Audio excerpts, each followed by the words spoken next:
السلام علیکم۔ امید کرتی ہوں کہ آپ سب لوگ خیریت سے ہوں گے۔ میں آج آپ کو اپنی کہانی سنانے جا رہی ہوں۔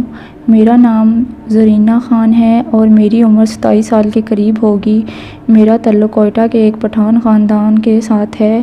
میری شادی 11 سال پہلے مظفر خان کے ساتھ ہوئی تھی، جو اس وقت مجھ سے 12 سال بڑے ہوں گے۔ میں بہت زیادہ نہیں تو ایوریج خوبصورت ہوں، جبکہ مظفر مجھ سے زیادہ ہینڈسم اور بھرپور مرد تھے۔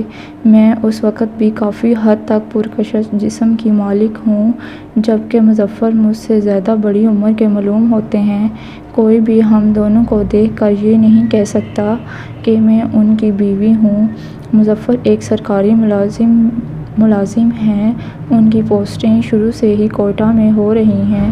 2 سال پہلے لاہور پوسٹنگ ہوئی۔ اس وقت سے ہم لوگ لاہور میں رہائش پذیر ہیں۔ پٹھان خاندانوں کی روایات کے برعکس ہمارے 3 بچے ہیں، جبکہ پٹھانوں کے 10-10، 12-12 بچے ہوتے ہیں۔ شادی کے 2 سال میں امید سے ہوئی تو خاندان میں بہت سی خوشیاں منائی گئیں، لیکن میری ازدواجی زندگی پر اس کے بہت برے اثرات مرتب ہوئے۔ مظفر اب مجھ سے ہفتے میں 1 آدھ مرتبہ ہی ہم بستری کرتے تھے۔ 3 ماہ ایسے ہی گزر گئے۔ اس کے بعد مظفر میرے پاس آنے سے بھی کتراتے۔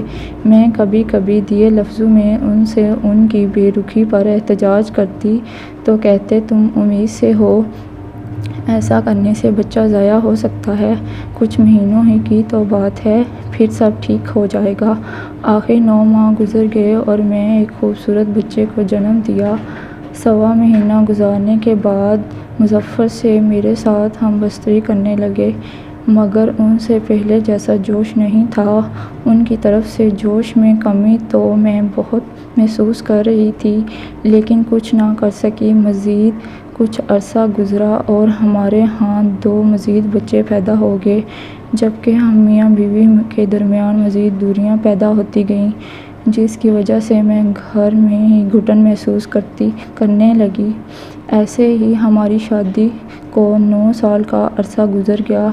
اب مظفر کی عمر اس حد تک پہنچ گئی کہ جہاں وہ مہینوں میں 1 آدھ بار میرے پاس آیا کرتے تھے، کئی بار وہ مجھے ادھورا ہی چھوڑ کر مجھ سے الگ ہو جاتے تھے، جس پر مجھے بہت ہی ڈپریشن ہوتا تھا،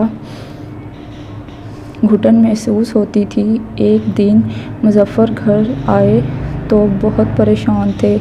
میں نے دریافت کیا تو انہوں نے بتایا کہ ان کی ٹرانسفر لاہور ہو گئی ہے۔ ان کے ساتھ میں بھی پریشان ہوگی۔ پہلے تو مہینوں میں 1 آدھ بار میرے قریب آتے تھے، سیکس نہ ہی صحیح تو کم از کم قرب تو مجھے نصیب تھا۔ اب یہ لاہور چلے گئے تو میں مزید تنہائی کا شکار ہو جاؤں گی۔ مظفر نے اپنے کسی ہمدردیوں اور دوستوں کو ٹرانسفر رکوانے کے لیے کہا، مگر کچھ نہ ہوا۔ آخر 1 ہفتے کے بعد مظفر ہم سب کو چھوڑ کر لاہور آ گئے، لیکن اگلے ہی مہینے وہ بھی کوئٹہ گئے اور مجھے بچوں سمیت لاہور لے آئے۔ پہلے انہوں نے ایک مناسب سا گھر کرائے پر لیا اور بچوں کو اور سرکاری اسکول میں داخل کرا دیا۔ یہاں بھی مظفر مسلسل کوئٹہ تبادلہ کرانے کے لیے کوشاں رہے، مگر ناکامی ہوئی۔ کوئٹہ میں جوائنٹ فیملی اور اپنا ذاتی گھر ہونے کی وجہ سے ہمارا گزر بسر بہت اچھا ہوتا تھا، مگر لاہور میں آ کر ہم مظفر کی محدود تنخواہ میں ہینڈ ٹو ماؤتھ کی پوزیشن میں آ گئے۔ مہینوں کے آخر میں گھر میں سب کچھ ختم ہو جاتا